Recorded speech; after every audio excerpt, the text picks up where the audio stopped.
मित्रों, आज हम सहकारी साख संस्थाओं का ढांचे के तहत बात करेंगे कि सहकारी ढांचा क्या होता है। सहकारी साख समितियाँ, सहकारी कृषि समितियाँ क्या होती हैं, इन सब के बारे में बात करेंगे। तो सबसे पहले प्रारंभिक वर्तमान युग में पूंजी उत्पादन का सबसे महत्वपूर्ण साधन माना जाता है। बिना पूंजी उत्पादन की कल्पना भी नहीं की जा सकती। जिस प्रकार उद्योगों उत्पादन कार्यों के लिए पूंजी की आवश्यकता पड़ती है, उसी प्रकार कृषकों को भी कृषि कार्यों के लिए वित्त की आवश्यकता पड़ती है। भारतीय किसान अशिक्षित व गरीब है, उसके पास कृषि कार्यों के लिए पर्याप्त वित्त नहीं है। उसकी आर्थिक स्थिति अच्छी नहीं होने से उसे आसानी से ऋण नहीं मिल पाता।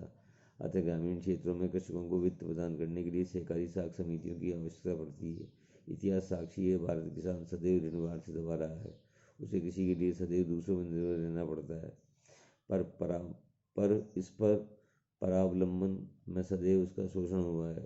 अतः कृषकों को शोषण से मुक्त कराने, स्वावलंबी बनाने एवं कृषि के लिए पर्याप्त साधन उपलब्ध करवाने के लिए उद्देश्य से ऋण की आवश्यकता अनुभव की गई है। कृषि साख उपलब्ध न होना एक समस्या है, लेकिन उसका उपयोग ठीक न होना दूसरी बात समस्या है। कृषि क्षेत्र में साख की कुछ विशेष समस्याएं हैं, क्योंकि कृषि एवं उद्योगों की परिस्थितियां भिन्न भिन्न हैं।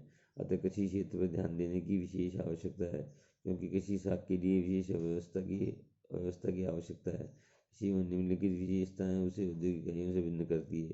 कृषि एक रूप वस्तु उत्पादित करने वाला उद्योग नहीं है, वास्तव में अनेक वस्तुओं के उत्पादन करने वाला उद्योग है। भारत में खेतों का आकार छोटा है, अर्थात बड़े पैमाने पर उत्पादन करना संभव नहीं है। नंबर 3, कृषि उत्पादन की किस्म व मात्रा पर नियंत्रण करना संभव नहीं है। नंबर 4, कृषकों को संगठित करने में कठिनाई आती है, अर्थात कृषक असंगठित व्यक्तिगत रूप से कार्य करते हैं।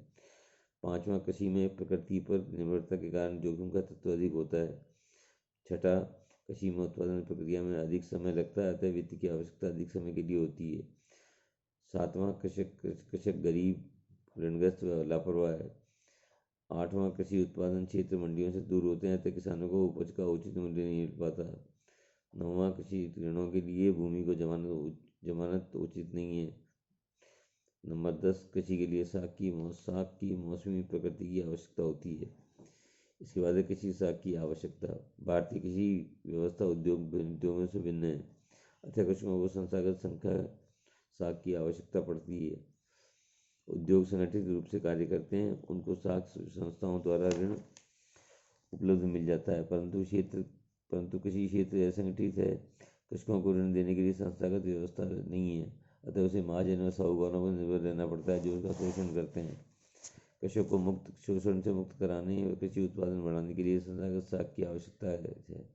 श्री निकलसन के अनुसार कृषकों को निम्नलिखित कार्यों के लिए ऋण की आवश्यकता पड़ती है। उन्होंने लिखा कि कृषि के चालू व्यय जैसे बीज, खाद आदि का क्रय, पशु, औजार व कच्चे माल का क्रय चुकाने के लिए, नई भूमि खरीदने अथवा भूमि की सिंचाई, जल के निकासी की व्यवस्था आदि में सुधार के लिए, मकान व मरम्मत करने के लिए, भोजन वस्त्र खरीदने के लिए, सरकार की मालगुजारी चुकाने के लिए, विवाह एवं सामाजिक उत्सवों पर खर्च करने के लिए, जेवर गहने खरीदने व मुकदमेबाजी का संचालन करने के लिए ऋण की आवश्यकता पड़ती है। विकसित देशों में कृषि विकास का अध्ययन करने से यह स्पष्ट हो जाता है कि वहाँ संस्थागत साख व्यवस्था है, कृषि को समृद्ध बनाया गया है। डॉक्टर हरीशा वेल्चा के अनुसार संस्थागत साख का उद्देश्य गतिहीन साख को गतिशील साख में परिवर्तन करना है। संस्थागत साख का उद्देश्य निर्धन किसानों को कम ब्याज दर पर पर्याप्त वित्त उपलब्ध करवाना है। यदि हम कम समय में कृषि उत्पादन को बढ़ाना है तो किसानों को सस्ती साख सुविधाएं उपलब्ध करानी होंगी, ताकि वे खाद, बीज, कृषि यंत्र की व्यवस्था कर सकें।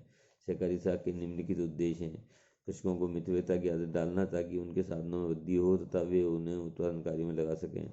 नंबर 2, साख का उचित उपयोग करना तथा ऋणों के उपयोग को उचित देखभाल करना, अर्थात ये ध्यान रखना कि जिस उद्देश्य के लिए ऋण दिया गया है उसी में उसका प्रयोग हो, ताकि ऋणों के शोधन में कठिनाई न हो, इससे जोखिम कम हो जाएगी। नंबर 3, इसके लिए उचित जमानत की व्यवस्था करना, ताकि ऋणदाताओं के लिए जोखिम कम हो जाए। नंबर 4, साख प्रबंध के व्ययों में कमी लाना, ताकि ऋणों की लागतें कम आए। नंबर 5, सहकारी समितियों की साख में वृद्धि करना, ताकि वे जनता से अधिक जमाएं प्राप्त कर सकें और अन्य सहकारी समितियों से वित्त प्रदान कर सकें। नंबर 6, सहकारी समितियों द्वारा समाज के धन साधनों को आकर्षित करना। 7वां, ऋणदाताओं को व्यक्तिगत जोखिमों की सामूहिक जोखिमों में बदलना। नंबर 8, साहूकारों को साख देने संबंधी एक अधिकार को समाप्त करने के लिए उनसे प्रतिस्पर्धा बढ़ाना।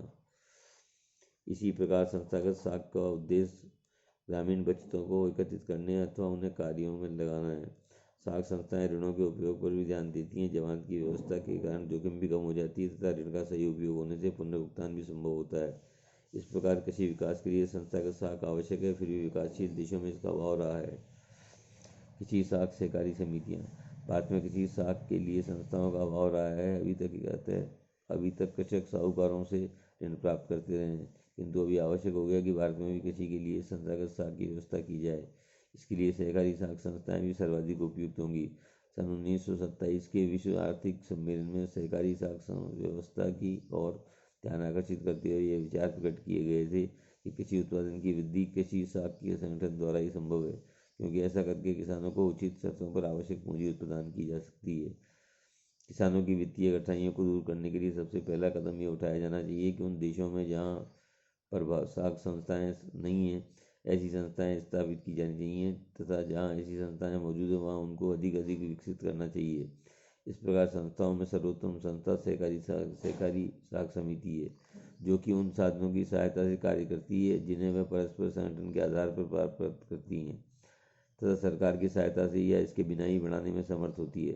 सन 1937 में रिजर्व बैंक की वैधानिक रिपोर्ट में भी कृषि साख समिति के लिए सहकारी साख व्यवस्था को अपनाने का सुझाव दिया गया था। 1945 में कृषि वित्त संबंधी उप समिति ने ग्रामीण साख समस्याओं की समाधान के लिए सहकारिता के विस्तार का सुझाव दिया था। सन 1952 से अधिक अन्न उपजाऊ जांच समिति ने सहकारिता की आवश्यकता पर बल दिया। सन 1945 में ग्रामीण साख सर्वेक्षण समिति ने कहा था कि आज पहले से कहीं अधिक ग्रामीण साख की एक संस्थागत ढांचे का आधार गांव की सहकारी समिति को बनाने के लिए पर्याप्त कारण है। भारत में कृषि साख के पुनर्गठन को स्वयं गांव के अंदर ही कृषकों के किसी न किसी प्रकार के सहकारी संगठन आधारित करना चाहिए। यहाँ ये प्रश्न उठता है कि ग्रामीण साख के लिए सहकारी व्यवस्था को उचित क्यों माना गया है। इसका कारण यह है कि ग्रामीण साख समितियाँ किसानों को ही समितियाँ होंगी, कृषक इनके सदस्य व संचालक होंगे, अतः ये अपनी वित्तीय आवश्यकताओं का सही अनुमान लगा सकेंगे। कृषि साख प्रदान करते समय निकटता, जमानत सुविधा, सुरक्षा, उत्पादकता एवं बचत को प्रोत्साहित करना आदि मूल सिद्धांतों को ध्यान रखना आवश्यक होगा। इन सिद्धांतों के अनुसार कृषकों को सस्ती साख प्रदान करना पर्याप्त नहीं है। यह भी अनावश्यक है कि साख में से उत्पादकता बढ़े, उससे बचत की आदत विकसित हो, भविष्य में वह आत्मनिर्भर हो। इसके लिए किसान को साख व्यवस्थाओं में विश्वास होना चाहिए। F.A. निकलसन के अनुसार यह साख ही है जो इस तरह से प्राप्त की जा सकेगी कि उसे प्राप्त करने का कार्य एवं प्रयास ऋण लेने वाले शिक्षित, अनुशासित एवं मार्गदर्शित करें। इसे प्रदान करने का ढंग ऐसा होगा जो कि आत्म सहायता एवं पारस्परिक सहायता के पाठ पढ़ाए जाएं। इन पाठों को मात्र साख के अतिरिक्त अन्य क्षेत्रों में भी विस्तृत करें। वे सूदखोरी के खतरे को समाप्त करने के मात्र से ही नहीं वरन नियंत्रित आवश्यकतापूर्ण एवं उत्पादन होने से सुरक्षित रहेंगी। सहकारी समितियां ही कृषि साख के मूल सिद्धांतों को पूरा करती हैं। जहाँ तक निकटता का प्रश्न है, ऋणी व ऋणदाता दोनों व्यक्तिगत संपर्क में होते हैं तथा समितियां सदस्यों के विषय में पूर्ण जानकारी रखती है, अतः विश्वास बना रहता है। जहाँ तक जमानत का प्रश्न है, कृषकों का नैतिक आचरण व कृषि पेशे में उनकी स्थिति आसान कार्य करती है। समितियां किसानों के व्यक्तिगत चरित्र की जानकारी रखकर उन्हें ऋण प्रदान करती है। सुविधा एवं सुरक्षा की दृष्टि से साख समितियां भी उचित हैं। सुविधा का तात्पर्य किसानों को उचित समय पर कम ब्याज दर पर पर्याप्त साख उपलब्ध होने से है। ऋण लेने के बाद किसान को कोई कठिनाई नहीं होनी चाहिए। ऋण कृषि उत्पादन को बढ़ाने में सहायक होना चाहिए, बाधक नहीं। कृषकों को स्वावलंबी बनाने के लिए ऋण एवं अस्थायी उपाय है, जिसकी सहायता से ही वे आर्थिक साधनों में वृद्धि कर स्वयं के साधन जुटाएं। ग्रामीण क्षेत्रों में समितियों की स्थापना सदस्यों में बचत की आदत का विकास करेंगी। इस प्रकार ये स्पष्ट हो जाता है कि सहकारी साख समितियां ही ग्रामीण साख की आवश्यकता को पूरा करते हुए ऋण प्रदान करने वाली सर्वोत्तम व्यवस्था है। अतः ग्रामीण साख के लिए सहकारी संस्थाएं सर्वाधिक उपयुक्त हैं। ये सदस्यों को शिक्षित करती हैं, उनमें राजनीतिक व सामाजिक चेतना जागृत करती हैं। समितियां पारस्परिक सहायता द्वारा आत्म सहायता की शिक्षा प्रदान कर सदस्यों का मार्गदर्शन करती है। अतः ग्रामीण साख के लिए सहकारी व्यवस्था ही आदर्श व्यवस्था है।